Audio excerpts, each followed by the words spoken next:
آخر کار شیطان نے ان دونوں کو اس درخت کی ترغیب دے کر ہمارے حکم کی پیروی سے ہٹا دیا اور انہیں اس حالت سے نکلوا کر چھوڑا جس میں وہ تھے۔ ہم نے حکم دیا کہ اب تم سب یہاں سے اتر جاؤ، تم ایک دوسرے کے دشمن ہو اور تمہیں ایک خاص وقت تک زمین میں ٹھہرنا اور وہیں گزر بسر کرنا ہے۔ اس وقت آدم نے اپنے رب سے چند کلمات سیکھ کر توبہ کی، جس کو اس کے رب نے قبول کر لیا، کیونکہ وہ بڑا معاف کرنے والا اور رحم فرمانے والا ہے۔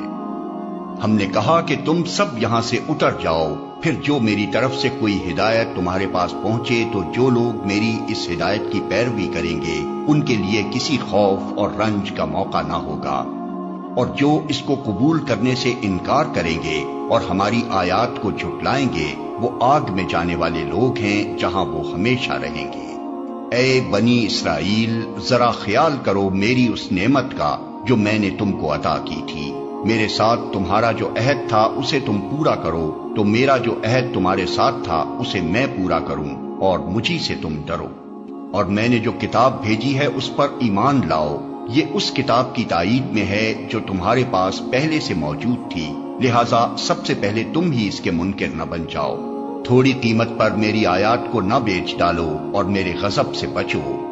باطل کا رنگ چڑھا کر حق کو مشتبہ نہ بناؤ، اور نہ جانتے بوجھتے حق کو چھپانے کی کوشش کرو۔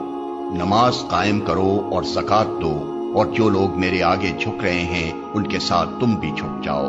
تم دوسروں کو تو نیکی کا راستہ اختیار کرنے کے لیے کہتے ہو مگر اپنے آپ کو بھول جاتے ہو، حالانکہ تم کتاب کی تلاوت کرتے ہو۔ کیا تم عقل سے بالکل ہی کام نہیں لیتے؟ صبر اور نماز سے مدد لو۔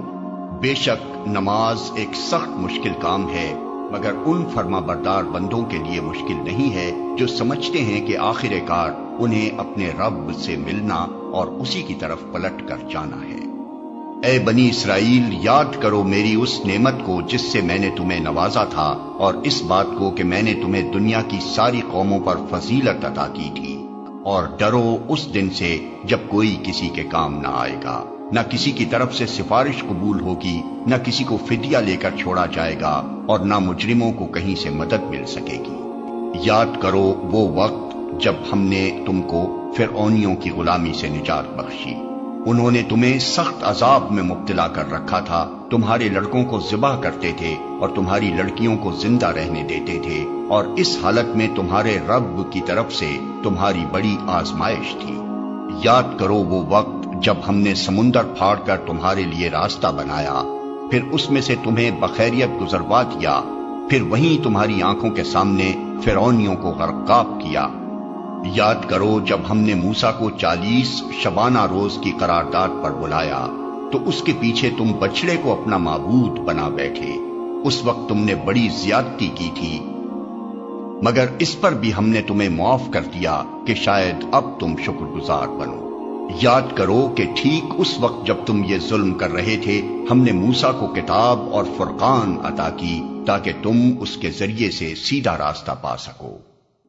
یاد کرو جب موسیٰ یہ نعمت لیے ہوئے پلٹا تو اس نے اپنی قوم سے کہا کہ لوگو، تم نے بچڑے کو معبود بنا کر اپنے اوپر سخت ظلم کیا ہے، لہٰذا تم اپنے خالق کے حضور توبہ کرو اور اپنی جانوں کو ہلاک کرو۔ اسی میں تمہارے خالق کے نزدیک تمہاری بہتری ہے۔ اس وقت تمہارے خالق نے تمہاری توبہ قبول کر لی کہ وہ بڑا معاف کرنے والا اور رحم فرمانے والا ہے۔ لہٰذا تم اپنے خالق کے حضور توبہ کرو اور اپنی جانوں کو ہلاک کرو۔ یاد کرو جب تم نے موسیٰ سے کہا تھا کہ ہم تمہارے کہنے کا ہرگز یقین نہ کریں گے جب تک کہ اپنی آنکھوں سے علانیہ خدا کو تم سے کلام کرتے نہ دیکھ لیں۔ اس وقت تمہارے دیکھتے دیکھتے ایک زبردست صاعقے نے تم کو آ لیا، تم بے جان ہو کر گر چکے تھے، مگر پھر ہم نے تم کو جلا اٹھایا، شاید کہ اس احسان کے بعد تم شکر گزار بن جاؤ۔ ہم نے تم پر ابر کا سایہ کیا، من و سلوہ کی غذا تمہارے لیے فراہم کی، اور تم سے کہا کہ جو پاک چیزیں ہم نے تمہیں بخشی ہیں انہیں کھاؤ، مگر تمہارے اسلاف نے جو کچھ کیا وہ ہم پر ظلم نہ تھا بلکہ انہوں نے آپ اپنے ہی اوپر ظلم کیا۔